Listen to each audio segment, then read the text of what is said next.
네, 안녕하십니까, 구독자 여러분들. 저는 상명대학교 화학에너지공학과의 강사학 교수라고 합니다. 만나서 반갑습니다. 오늘 다룰 주제는 반도체 산업에 대해서 좀 다뤄보려고 하는데요. 아니, 이 반도체랑 어떤 우리 건강과 무슨 관련이 있을까? 이렇게 생각하실 것 같은데요. 사실은 반도체가 산업이 환경에 미치는 영향, 그리고 우리 건강에 미치는 영향 등등에 대해서 좀 알아보는 시간을 가지려고 합니다. 참고로 제가 어떤 반도체 산업에 대해서 어떤 악감정 깊거나 그런 건 전혀 아니고요. 참고로 반도체라고 하는 산업은 정말 우리나라 산업을 이끌고 있다고 봐도 되고요. 우리나라가 이렇게 경제 성장하는 데 있어서 가장 크게 이바지한 게 반도체 산업이라는 것도 다 한번 좀 들어보셨을 겁니다. 특히 요즘 AI 시대에 관련해서도 반도체가 정말 중요하거든요. 또 그에 발맞춰서 우리나라가 너무 잘하고 있고요. 개인적으로 굉장히 자랑스럽게 생각을 하고 있습니다. 그리고 제가 학교에 몸담고 있다 보니까 학생들이 취업하는 걸 이제 지켜보잖아요. 그런데 반도체 산업에 정말 많은 인력을 채용하고 있습니다. 그래서 개인적으로 참고로 고마워하는 산업이기도 해요. 근데 한편으로 이제 이면도 있어서 그에 대해서도 알아보는 또 알아보는 시간도 필요할 것 같아서 오늘 이 주제를 선택하게 됐습니다. 참고로 이와 관련된 논문도 나왔어요. 2026년 1월에 저면학술지의 이 반도체 산업과 또 관련해서 해결해야 될 과제들에 대해서 나온 바가 있어서 또 이거 내용을 기반으로 해서 좀 간단하게 설명드리고 주의사항에 대해서 알아보도록 하겠습니다. 먼저 그 핵심은 뭐냐면 이제 반도체 산업이 이제 전 세계적으로 급성장 중이잖아요. 급성장 중인데 전자산업이 발달하면 반도체 산업도 자연스럽게 성장할 수밖에 없는데요. 문제는 이 반도체를 제조하는 그 과정들 있죠. 여러 과정이 있는데 이 과불화 화합물 영어로 약자로 PFAS, PFAS라고 하는 저 화학 물질이 정말 폭넓게 사용 중입니다. 어쩔 수 없이 쓰여요. 저게 너무 좀 이게 화학적으로 정말 좋은 특성들이 많아가지고 반도체 산업에서 많이 쓰이고 있는데, 근데 저게 이제 여러 가지 문제를 일으키기 때문에 당연히 이제 최대한 어떻게든 환경에 배출 안 해야 되는 건데 이제 문제가 있습니다. 여기 좀 더 조금만 간단하게 말씀드리면 사실은 그 존재하는 그 농도 수준이 ppb라고 해서 굉장히 낮은 농도로 존재하게 됩니다. 그래서 실제 검출하거나 제거하는 것도 매우 어렵다. 이렇게 이제 보시면 되고요. 문제는 우리가 처리하고 나면 어떤 그 거기 안에는 화학 물질이 하나만 있는 게 아닙니다. 과불합물만 있는 게 아니라 다양한 종류가 같이 존재하다 보니까 그 중에서 과불합물만 선택적으로 또 제거하는 것도 굉장히 어렵다라고 보시면 되고요. 문제는 또 이 반도체 산업에 사용되는 과불합물이요. 참고로 과불합물은 종류가 굉장히 많습니다. 근데 그 중에서도 상대적으로 크기가 좀 작은 것들을 많이 써요. 그러다 보니까 이런 것들 처리할 수 있는 기술 중에서 뭐 분리막이라든지 흡착제 기술로는 현재까지는 이런 과불합물을 완벽하게 제대로 제거하는 것이 현재 좀 어렵다. 이렇게 지금 보시면 될 것 같습니다. 그러다 보니까 지금도 강과 바다로 흘러들어가고 있는 거죠. 근데 우리나라가 반도체 산업 발달했다 말씀드렸는데 우리나라만 발달한 건 아니죠. 바로 대만도 TSMC라고 들어보셨죠? 거기서 어마어마한 반도체 생산하고 있고요. 그리고 중국도 어마어마하게 생산하고 있습니다. 그러다 보니까 지금 이 순간에도 굉장히 많은 양이 계속해서 흘러들어오고 있고요. 농도는 낮지만 배출하는 전체 양 자체가 많습니다. 그러다 보니까 지속적으로 계속 강과 바다로 흘러들어가고 있고, 문제는 이게 강과 바다로 흘러들어갔을 때 이게 증발한다고, 물은 증발하잖아요. 시간이 지나면 증발하는데 과불화물은 증발을 안 합니다. 그래서 그대로 존재하다 보니까 계속해서 바닷속 과불화물 농도가 높아지고 있는 게 현실이다라고 보시면 되겠습니다. 게다가 하필 또 대만, 중국도 어마어마하게 생산하다 보니까 아무래도 우리나라 인근 해역이 영향을 받고 있는 것도 현실입니다. 그럼 과불화물이 자꾸 문제가 왜 되냐면, 자꾸 전 세계적으로 왜 신경을 쓰냐면 이유는 딱 하나입니다. 우리 몸에 들어와서도 분해가 잘 안 돼요. 몸에 들어와서 잘 배출만 되면 뭐가 문제겠습니까? 그런데 과불화물 종류도 많은데 그중에 어떤 것들, 예를 들어 PFOS라는 게 있는데 그런 것들은 절반으로 줄어드는데 그 양이 우리 몸에서 절반 줄어드는데 5년이 넘어요. 그럼 또 그게 절반 줄었는데 5년, 또 절반 줄었는데 5년이 걸린다는 거죠.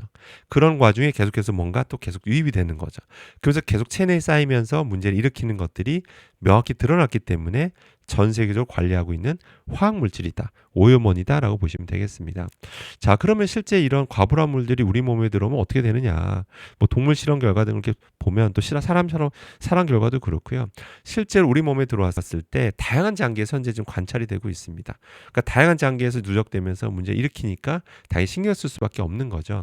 그러니까 동물 독성 실험 결과는요, 지금 계속해서 나오고 있습니다. 계속 왜 전 세계적인 이슈다 보니까 독성 결과는 계속 나오고 있는데 명확히 밝혀진 것만 좀 말씀드리면 뭐 콜레스테롤에 영향을 준다든지 그다음에 간에 영향을 준다든지 최근에는 다양한 과부하물로 노출되면 갑상선암과도 관련돼 있다라는 그런 연구 결과도 계속 나오고 있습니다.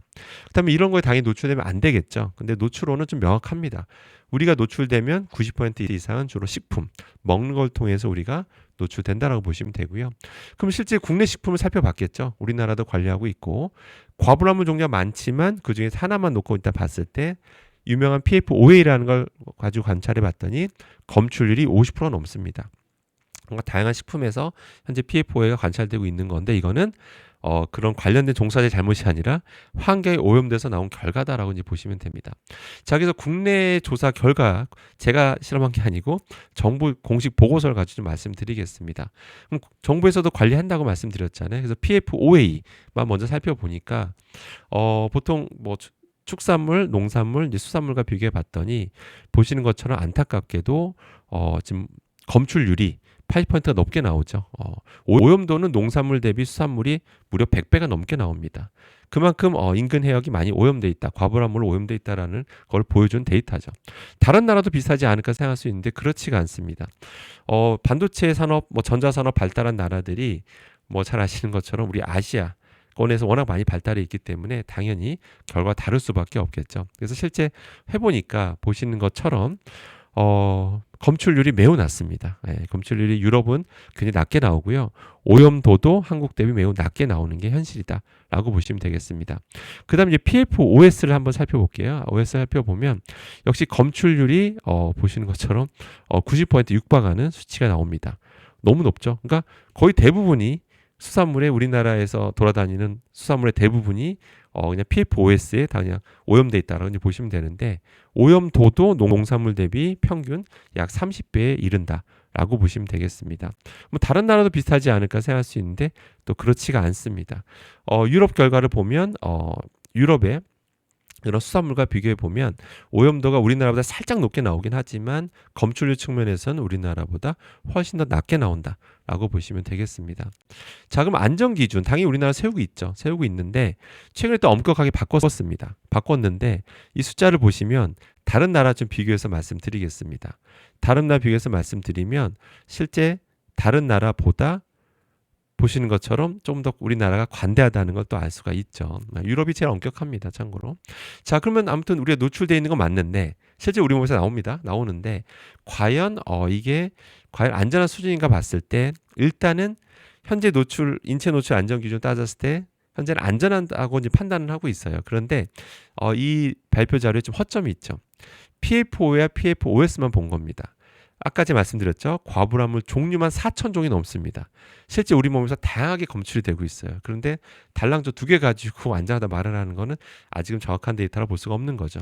그래서 정부도 이걸 알고 있습니다. 실제 보고서에서 언급을 하고 있어요. 그래서 다양한 종류를 이제 다각도로 살펴보겠다 향후에 그렇게 말을 하고 있습니다.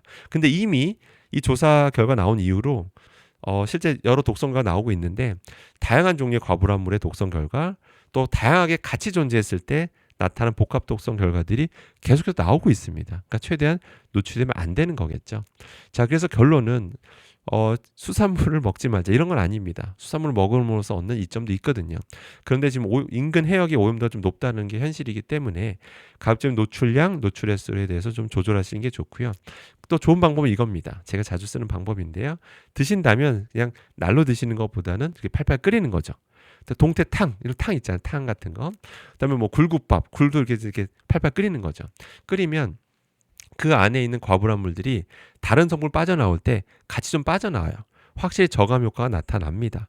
제가 과학적 근거를 가지고 말씀드리는 겁니다. 그래서 반드시 가급적이면 좀 끓여서 먹자. 끓여서 국물은 말고 건더기 위주로 드시는 식습관이 중요하겠다라고 보시면 되고요.